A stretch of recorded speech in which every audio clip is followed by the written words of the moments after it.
Bom dia, irmãos e irmãs, né? Mais um comentário de sábado, né? Antes de começarmos o comentário de sábado, vamos para uma prece inicial. Agradeço a Deus, ao Mestre Jesus de Nazaré, meus mentores, guias, guardiões, meu anjo guardião, por mais um comentário de sábado, né? O objetivo desse comentário é levar uma informação para um irmão e irmão que estão interessados nessa informação. Peça permissão a Deus para dar por iniciado mais um comentário de sábado, dizendo a todos do fundo do coração, dos dois lados da vida, graças a Deus. Antes de começarmos o comentário, eu gostaria de fazer um convite e passar mais uma informação para o irmão ou para a irmã, né? Eu estava sempre falando do filme Nosso Lar 2, que ia começar dia 3, né?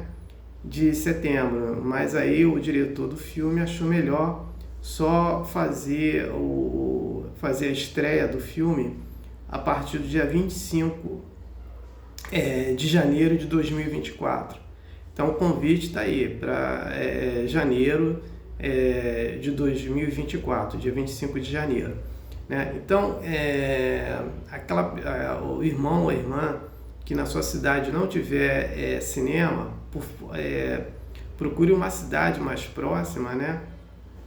Ou senão os shoppings. Nos shoppings tem cinema, né? Então, de repente, se tiver um cinema, um shopping na sua cidade, poderá ter cinema. Então, vá ao cinema. A narrativa do filme Nosso Lar 2, ele fala do mundo espiritual, do umbral, e fala também de um espírito de uma moça que não aceita a sua morte, e os mensageiros vêm fazer o resgate desse espírito. A outra observação, que o filme Nosso Lar 2 não é do livro Nosso Lar, e sim desse livro aqui, Os Mensageiros, né? Psicografado pelo médium Chico Xavier e pelo o espírito André Luiz. Então, vá ao cinema.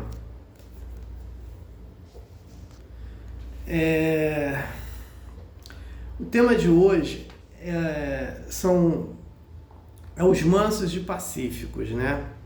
Então, vamos entender o que são os mansos e pacíficos. Os mansos e pacíficos, Jesus fala que eles vão herdar o reino dos céus, não o planeta Terra, né? O planeta Terra é regenerado. Agora,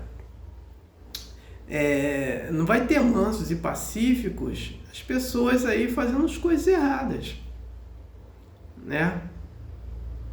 Quando Jesus ele fala assim, olha, quando alguém te der um tapa no rosto, dê outra face. Ele não está falando na questão física. Ele só fez uma colocação. E que colocação é essa? Quando a pessoa é desequilibrada, né?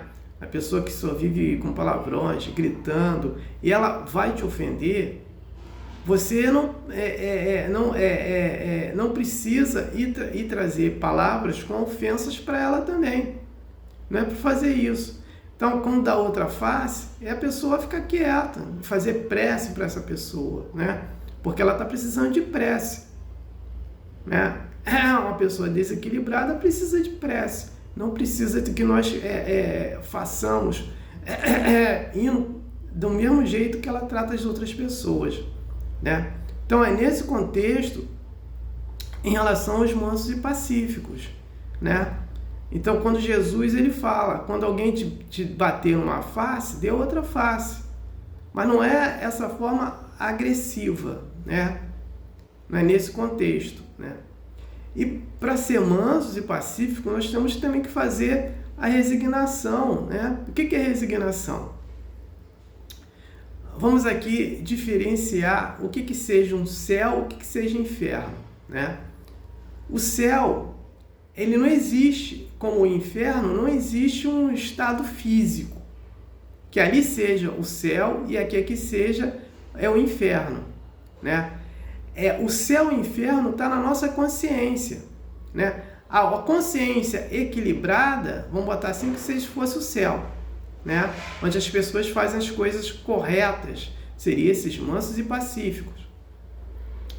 A questão de inferno é uma consciência desequilibrada, onde as pessoas são pecadoras fazendo as coisas erradas, né? Então, é uma questão de consciência, não existe um estado físico.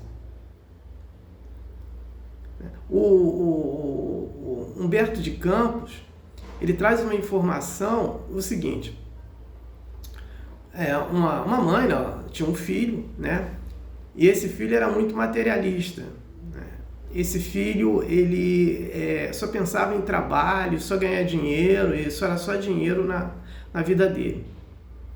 E essa mãe fez a desassimilação da matéria, foi para o mundo espiritual, né? E depois esse filho também faz a mesma coisa para o mundo espiritual.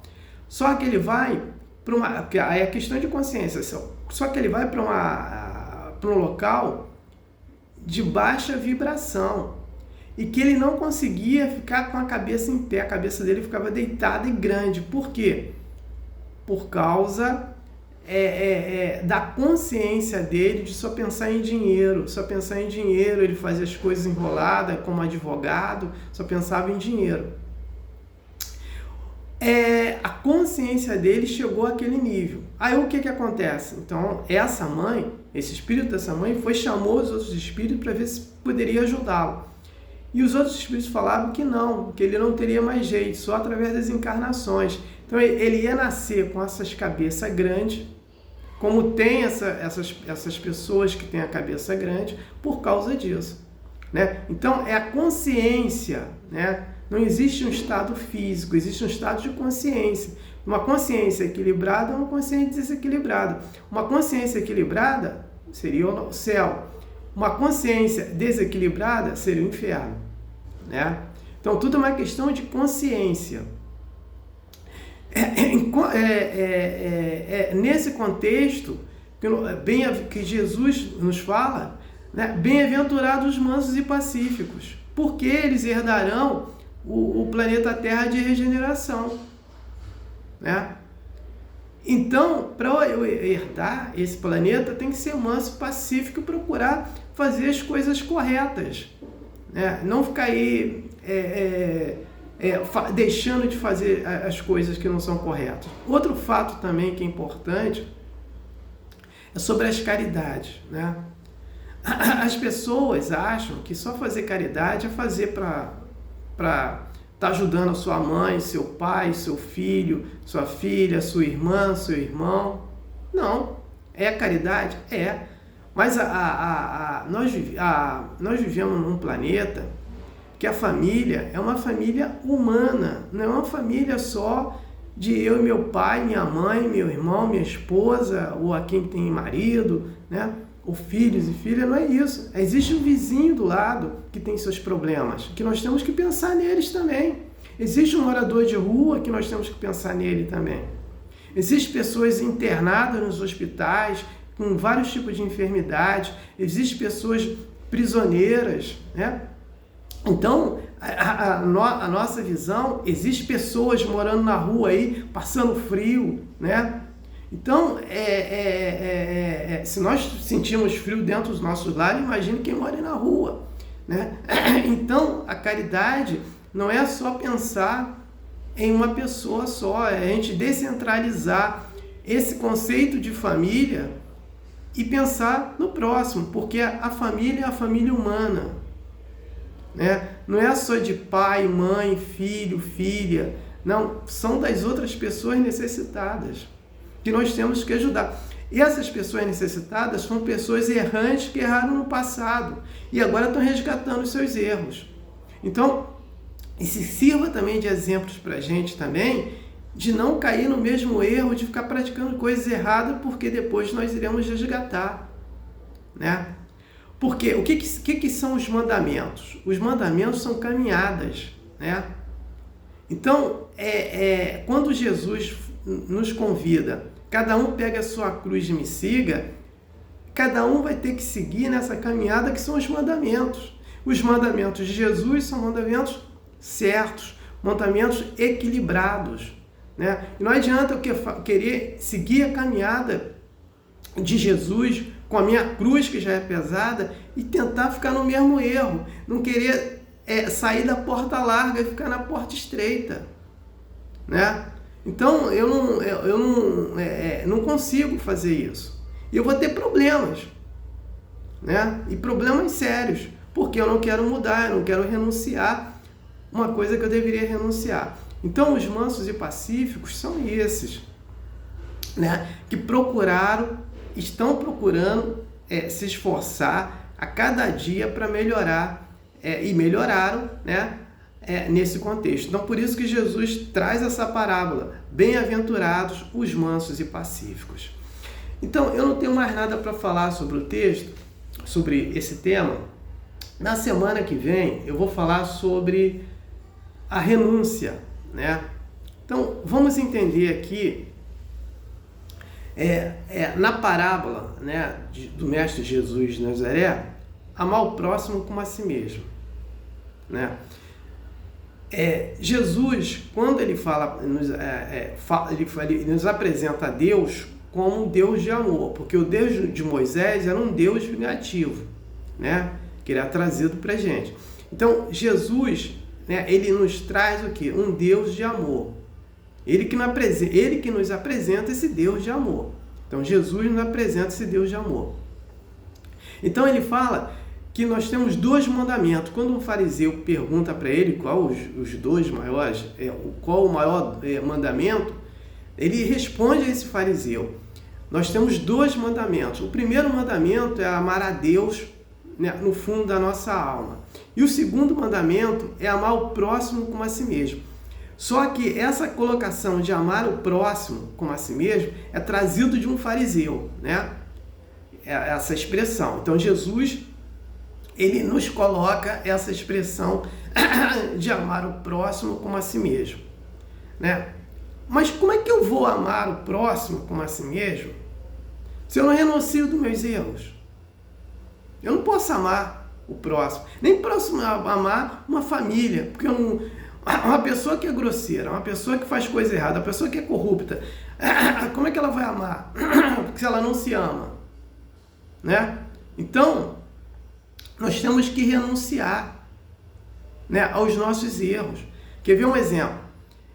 Uma pessoa que se apega muito à família, e aí um membro dessa família vai para o mundo espiritual, a pessoa fica lá com depressão, né, fica sofrendo anos e anos, um absurdo, anos e anos por causa disso. Por quê? Ela não renunciou esse apego que ela tem a esse grupo familiar, né? Então, a renúncia é importante. Um outro exemplo simples: todo mundo gosta de se alimentar, certo? Mas a alimentação, ela tem uma data de validade. Então, se eu encher minha geladeira ou um freezer de alimentos vencidos, eles vão dar problema, vai dar mofo, eu não vou poder comer aquilo, se eu comer aquilo eu vou me passar mal, né? Por quê? Eu tenho que renunciar a isso, eu tenho que comprar uma alimentação para mim comer, comi, pronto, acabou, e depois compro outro e como, né? Eu estou renunciando àquele apego de ficar guardando aquela comida para sempre, e nada é para sempre nesse mundo, né? Nada é para sempre. Então a gente tem que renunciar às coisas. Uma pessoa que fica fazendo maledicência da outra, ela tem que renunciar a isso para evoluir. Uma pessoa que só fica gritando, utilizando termos de palavrões, tem que parar com isso, né? A pessoa que faz corrupção, que faz prostituição, tá? Vamos pegar aqui mais 2 exemplos, um de prostituta e de assassino. Maria Madalena, quando se encontrou com Jesus, ela mudou a vida dela. Saulo de Tarso matou mais de 1.500 pessoas, foi um juiz assassino. Quando ele encontra Jesus, ele vê a luz que ele ia matar o Ananias, né? Então, o que aconteceu? Ele torna Paulo de Tarso depois de 3 dias cego, né? E Ananias cuida dele também, né? O Saulo de Tarso, quando ia para Damasco, né? Então, ele renunciou, ele se tornou Paulo de Tarso, né? Então ele renunciou àquilo, ele mudou a vida dele, né? Então a gente tem que renunciar aos nossos erros e renunciar aos apegos que nós temos. Outro absurdo também é as pessoas aí morrendo por causa da alimentação, comendo muito doce, tomando muito refrigerante, tendo diabetes, né? Não estão nem aí para isso e não pode comer aquilo e vai e come, fica obesa, né? Ou obeso, né? Então tem que renunciar, né? Porque a alimentação não é para sempre, a gente vai se alimentar, mas de uma forma saudável, né? Então é nesse contexto que nós temos que fazer renúncia. E Jesus nos ensina através das suas parábolas. É só estudar o Evangelho, né? Que nós vamos ver parábolas e suas máximas, né? Então, para nós termos e procurar também essa paz dentro da gente, que todo mundo quer, temos que renunciar aos erros, né? E renunciar aos vícios também. Só assim vamos chegar a um local correto. É a mesma coisa o cego de Jericó. Jesus fala: para que você tem uma vista se não enxerga a realidade? Para que você tem um ouvido e não quer ouvir o que é certo? Para que você consegue falar e só fala coisas erradas, que não são certas? Quando o cego de Jericó falou que quando Jesus esteve na cidade de Jericó, o que o cego de Jericó falou? Vou falar com Jesus para ele me curar. Aí Jesus, sabendo disso, o que ele fez? Mandou abrir, né, para o cego chegar lá. Então o cego andava com uma capa. Quando ele tira aquela capa, ele muda. Por quê? Ele está renunciando àqueles seus erros. E chega próximo de Jesus e fala. O Jesus pergunta para ele podia falar muito bem: eu quero ganhar dinheiro, eu quero comida, né? Porque ele ficava pedindo as coisas, eu quero enxergar. Então Jesus chegou, cuspiu no chão, pegou da sua saliva na terra, passou na vista dele e curou. Ele ficou curado. Ele renunciou àquilo que ele queria, que ele fazia de errado, para enxergar o que é certo. Então isso que é renunciar, né? Então nós temos que renunciar. Então eu não tenho mais nada para falar sobre o papo, né? Sobre o comentário de sábado. Eu passo para a prece final. Agradeço a Deus, ao Mestre Jesus de Nazaré, meus mentores, guias, guardiões, meu anjo guardião, por mais um comentário de sábado, né? E o objetivo desse comentário foi atingido, de eu ter levado uma informação para uma irmã e um irmão que estavam necessitados dessa informação. Peço a permissão a Deus para dar por encerrado mais um comentário de sábado, dizendo a todos do fundo do coração e dos dois lados da vida, graças a Deus, gratidão a irmão e irmão que me ouviram e me assistiram. Aleluia, amém.